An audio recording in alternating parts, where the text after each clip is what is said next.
आता पाहूया जिल्ह्यांमधल्या टॉप 9 बातम्या। सावित्री नदीची पाणी पातळी वाढल्याने महाड शहराला पुराचा धोका। पुराच्या धोक्यामुळे नागरिकांनी सर्व गाड्या महामार्गावर लावल्या।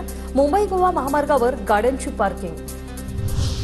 इगतपुरीमध्ये भावली धबधब्यालगत दरड कोसळली। पर्यटकांची गर्दी नसल्याने कोणतीही अनुचित घटना टळली, मात्र भावली धबधब्याच्या मार्गावर दरड कोसळण्याची भीती।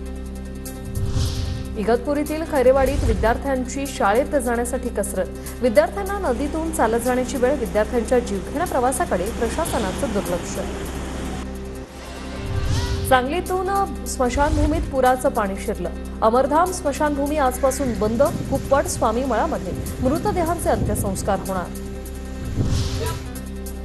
वाशिमच्या कोठारी परिसरात एकाचा पुरात वाहून मृत्यू। पिंजरच्या संत गाडगेबाबा आपत्कालीन पथकाच्या मदतीने मृतदेह सापडला।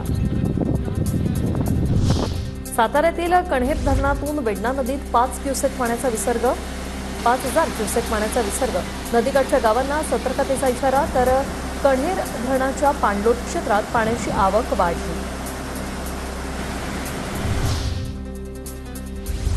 धाराशिवच्या उमरगा शहरातील आदर्श विद्यालयाला जाणाऱ्या रस्त्यांची दयनीय अवस्था। विद्यार्थ्यांवर चिखल तुडवत शाळेत जाण्याची वेळ।